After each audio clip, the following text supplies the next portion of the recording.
రాష్ట్ర వ్యాప్తంగా ప్రభుత్వ, ప్రైవేటు పాఠశాలలు మరియు జూనియర్ కళాశాలల బంద్కు వామపక్షాల విద్యార్థి సంఘాలు పిలుపునిచ్చాయి. రాష్ట్రంలో ఖాళీగా ఉన్న ఎంఈఓ, ఉపాధ్యాయ, హాస్టల్ వార్డెన్ పోస్టులను వెంటనే భర్తీ చేయాలన్నారు. విద్యా సంస్థలపై ప్రభుత్వ నియంత్రణ లేదన్నారు. గత ప్రభుత్వం చెప్పినట్టు కేజీ నుండి పీజీ వరకు ఉచిత విద్య అమలు కావడం లేదన్నారు. వెంటనే విద్యాశాఖ మంత్రిని నియమించాలని అన్నారు.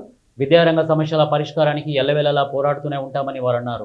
మరియు కార్పొరేట్ ప్రభుత్వ పాఠశాలలు మరియు జూనియర్ కళాశాల బంద్కు రాష్ట్ర వ్యాప్తంగా వామపక్ష విద్యాసంఘం పిలుపుగా ఉంది. ఈరోజు భాగంగా జగిత్యాలలో దీని యొక్క ముఖ్య ఉద్దేశం ఏమిటంటే, ఈరోజు తెలంగాణ రాష్ట్ర వ్యాప్తంగా అనుకున్న చూసినట్లయితే ఖాళీగా ఉన్నటువంటి ఎంఈఓ పోస్ట్ కావచ్చు, టీచర్ పోస్ట్ కావచ్చు, హాస్టల్ వార్డెన్ పోస్ట్ కావచ్చు, ఇవి కూడా భర్తీ లేదు. గత 20 సంవత్సరాల నుంచి స్కావెంజర్లు కావచ్చు, అటెండర్లు కావచ్చు, ఏవి కూడా భర్తీ లేదు.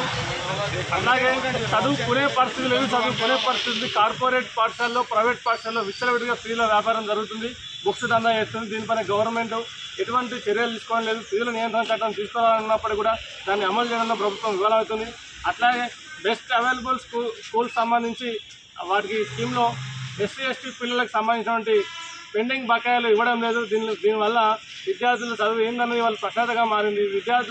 సీట్ వచ్చిన విద్యార్థులు ఆ పాఠశాలకు వెళ్ళి చదవాలంటే వాళ్ళకి సీట్ ఇచ్చే పరిస్థితి యాజమాన్యాలు కల్పించడం లేదు.